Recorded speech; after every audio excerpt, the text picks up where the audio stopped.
السلام علیکم ورحمۃ اللہ وبرکاتہ اعوذ باللہ من الشیطان الرجیم بسم اللہ الرحمن الرحیم آیت نمبر 256 لا اکراہ نہیں ہے زبردستی۔ اکراہ کا مطلب ہوتا ہے کسی کو مجبور کرنا عربی زبان میں۔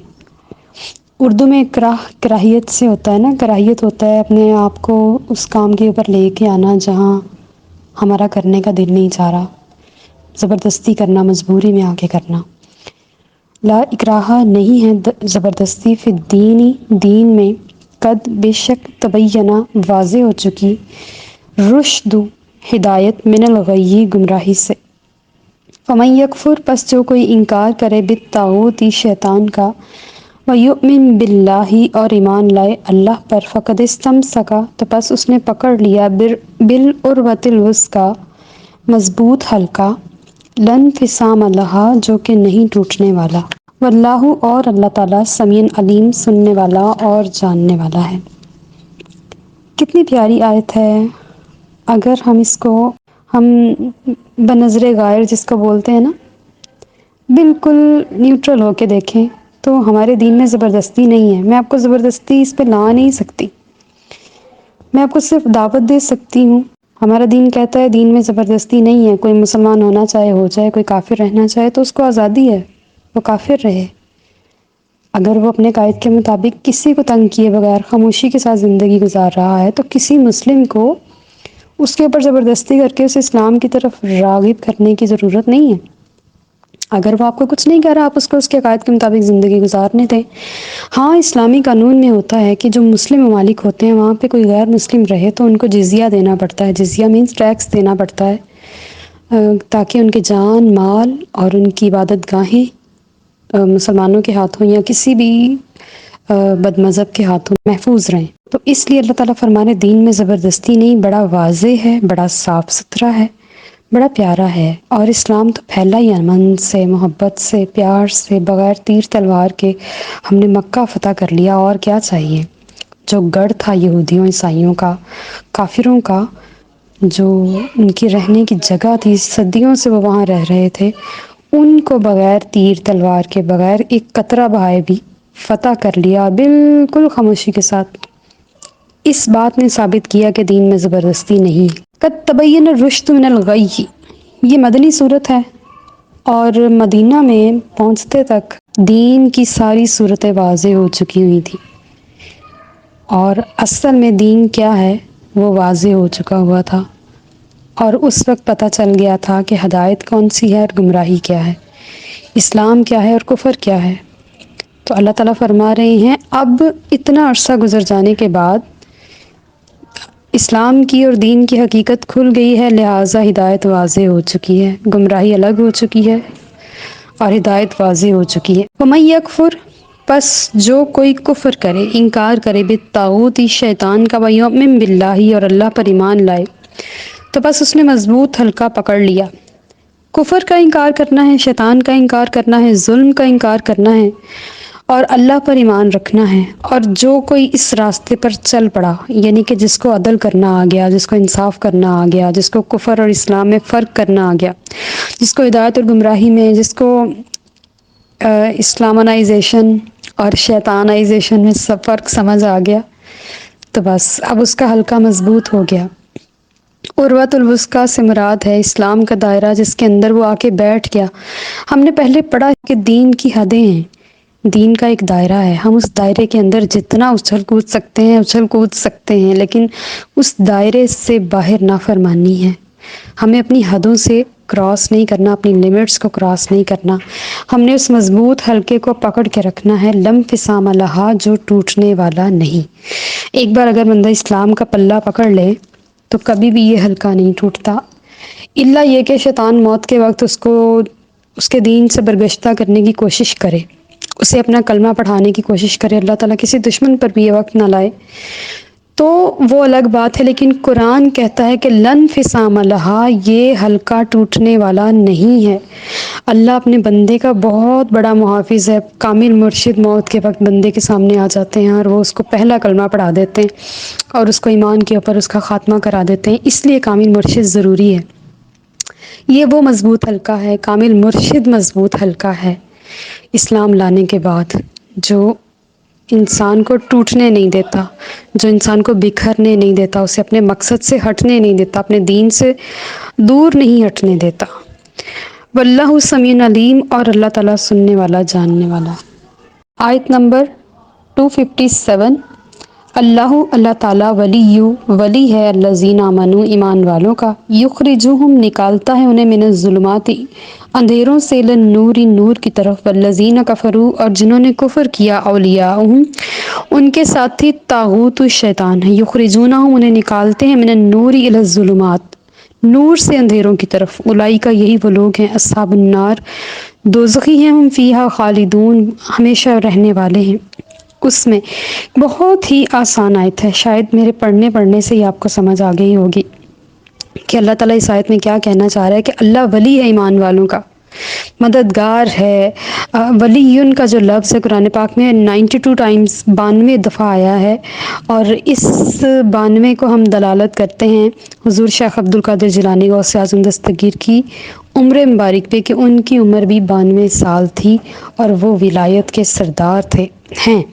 تو اللہ نے ولی کا لفظ قرآن پاک میں ان کی عمر کے مطابق لکھا ہے۔ اللہ ایمان والوں کا ولی ہے، پر مددگار ہے، ان کی ہیلپ کرنے والا ہے، ان کے لیے ولی پیدا کرنے والا ہے، ان کے لیے ولایت کے اسرار کھولنے والا ہے، اور وہ لوگوں کو اندھیروں سے نور کی طرف لے جاتا ہے۔ کرتا سارا کچھ اللہ ہی ہے، کرواتا ہے اپنے بندوں سے، اپنے فرشتوں سے، اپنے وسیلوں سے کام کرواتا ہے، لیکن الٹیمیٹلی کرتا وہی ہے۔ اس کی فوج ہے، وہ اپنی فوج سے اپنے انتظامات مکمل کروا لیتا ہے، اور اس نے اپنے سیکریٹری رکھے ہیں، اس نے اپنے مینیجرز رکھے ہیں۔ وہ جتنی بلند ہستی ہے تو وہ خود تو کام کرتا اچھا نہیں نہ لگتا جیسے کوئی اتنا امیر ہوتا چلا جاتا ہے تو اس کے کام بالکل ختم ہوتے جاتے ہیں، یہاں تک کہ اس کا ہر کام اس کے ملازم ہی کر رہے ہوتے ہیں۔ تو بس پھر اللہ تعالیٰ جتنی وسیع و سلطنت کا بادشاہ ہے، اس کے بھی اتنے ہی خادم ہیں، اتنے ہی نوکر ہیں، اتنے ہی غلام ہیں جو اس کی ڈیوٹیاں نبھا رہے ہیں۔ تو وہ اپنے بندوں سے مدد لیتا ہے کہ وہ ان کو اندھیروں سے نور کی طرف لے جائیں، یعنی کہ کفر سے اسلام کی طرف لے جائیں۔ اور جو کافر ہیں ان کے بھی ساتھی ہیں، اولیاءہم یہاں پہ بھی وہی لفظ ہے، ان کے بھی ساتھی ہیں جو طاغوت ہیں، یعنی کہ شیطان ہیں، وہ انہیں نور سے اندھیروں کی طرف لے جاتے ہیں۔ اب یہ ایک ایسی جنگ ہے جو قابیل اور حابیل کے درمیان سے چلتی چلی آ رہی ہے اور آج تک۔ میں نے ایک پوسٹ پڑھی، مجھے بہت اچھی لگی، کہ اس نے پوچھا کہ آپ کون ہیں؟ کہنے لگا تمہارا بھائی ہوں۔ تو اس نے کہا حابیل یا قابیل؟ بات کرنے کا مقصد یہ ہے کہ سارے ہی ہمارے جیسے انسان ہیں، ہمارے جیسے گوشت پوست رکھنے والے ہیں، لیکن کوئی طاغوت ہیں اور کوئی مومن ہیں۔ تو اللہ تعالیٰ ہمیں ان طاغوتوں سے محفوظ رکھے، ان کے اندھیروں سے محفوظ رکھے، اور اسی نور کی طرف اپنی رہنمائی فرمائے جس کے لیے اس نے ہمیں اس دنیا میں بھیجا ہے۔ اور اللہ تعالیٰ فرما رہے ہیں کہ جو طاغوت کے پیچھے لگ گیا، بس پھر اس کے اور دوزخ کے درمیان کوئی آڑ نہ رہی۔ اللہ تعالیٰ ہمیں اس برے وقت سے بچائے کہ ہم کسی طاغوت کے پیچھے لگیں۔ الم ترا، کیا نہیں دیکھا، الی الذی اس شخص کی طرف، اب دیکھیں نا ایک کی بات ہو رہی، الذی ایک، حاجہ جس نے جھگڑا کیا، ابراہیم علیہ السلام سے، فی ربی ہی ان کے رب کے بارے میں، ان کے آتاہ اللہ اسے عطا کیا اللہ تعالیٰ نے، الملک کا بادشاہی، اس کالا جب اس نے کہا، ابراہیم علیہ السلام نے فرمایا، ربی الذی میرا رب وہ ہے، یحیی جو زندہ کرتا ہے، ویمیت اور مارتا ہے، کالا اس نے کہا، انا احیی میں بھی زندہ کر سکتا ہوں، وامیت اور مار سکتا ہوں، کالا ابراہیم علیہ السلام نے فرمایا، فإن اللہ پس بے شک اللہ تعالیٰ، یأتی نکالتا ہے، بالشمسی سورج کو، من المشرقی مشرق سے، فأتی پس تو نکال کے لا بہا اس کو، من المغربی مغرب سے، فبہتا پس ہوش اڑ گئے، الذی کفر اس کافر کے، واللہ اور اللہ تعالیٰ، لا یہدی نہیں ہدایت دیتا، القوم الظالمین ظالموں کی قوم کو۔ یہ بھی قصص الانبیاء ہی میں سے ایک واقعہ ہے۔ حضرت ابراہیم علیہ السلام کے دور حکومت میں آپ سب کو پتہ ہوگا ابراہیم علیہ السلام کا مد مقابل کون تھا؟ آپ کا سب سے بڑا دشمن نمرود تھا، اور یہ نمرود کا اور ابراہیم علیہ السلام کا آپس کا مکالمہ اللہ پاک نے قرآن پاک کی آیات کی صورت میں ہمیں بیان فرمایا کہ وہ اپنے محل میں تھا، حضرت ابراہیم علیہ السلام نے اس کو اسلام کی دعوت دی، اپنے رب کا تعارف پیش کیا، اس نے کہا تیرا رب کیا کرتا ہے؟ تو ابراہیم علیہ السلام نے فرمایا میرا رب زندہ کرتا ہے اور مارتا ہے، یعنی کہ زندگی عطا بھی کرتا ہے اور زندوں کو موت سے بھی ہمکنار کرتا ہے۔ تو اس نے کہا کہ یہ تو کوئی مشکل کام نہیں ہے، میں خدا ہوں، اور وہ مٹی کا پتلا ہو کے خدائی کا دعویٰ کرتا تھا اور اپنے آپ کو پرومیننٹ کرتا تھا سب کے سامنے، اور لوگ اس کی پوجا کرتے تھے۔ یہ فرعون اور نمرود ایک ہی تھالی کے چٹے بٹے تھے۔ تو اس نے کہا کہ یہ تو میں بھی کر سکتا ہوں۔ اس نے ایک قتل کا جو کہ اس کے پر پھانسی کا حکم نافذ ہو چکا ہوا تھا، اس بندے کو رہا کر دیا، اور جو بے گناہ تھا اس کو مروا دیا۔ اس نے کہا یہ لو، میں بھی زندہ کر سکتا ہوں، میں بھی مار سکتا ہوں۔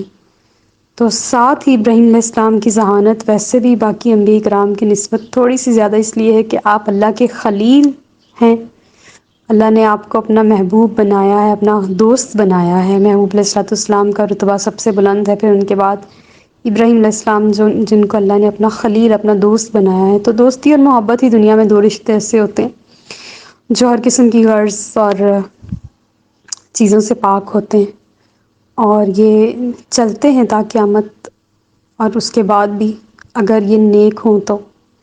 کل ہی میں نبی کریم صلی اللہ علیہ وسلم کی حدیث مبارکہ پڑھی تھی دوستی کے بارے میں کہ اگر آپ چاہتے ہو تو کہ آپ کے دوست دونوں جہانوں میں آپ کے ساتھ ہوں تو آپ اچھے دوست بناؤ۔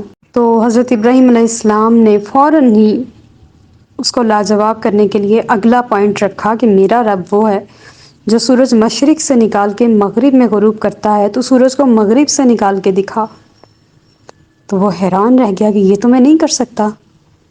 پھر اسے سمجھ آئی کہ ہاں کوئی خدا، کوئی طاقت ہے جو اس سے بڑی ہے، لیکن اس کی جو ایک مردانگی یا اس کا رعب و دبدبا یا اس کی سلطنت، وہ اس میں کسی کو شریک نہیں کرنا چاہ رہا تھا، اور وہ اپنے آپ ہی کو خدا سمجھانا چاہ رہا تھا، اس لیے وہ حضرت ابراہیم علیہ السلام کا دشمن بن گیا، اور اس نے ان کے ساتھ ہر طرح سے زور آزمائی کی۔ لیکن پھر بھی اللہ پاک نے ابراہیم علیہ السلام ہی کو فتح اور کامیابی عطا فرمائی، اور اس ظالم بادشاہ کو ایک مچھر سے مروا دیا۔ اس کی حکمتوں کو وہی جانے۔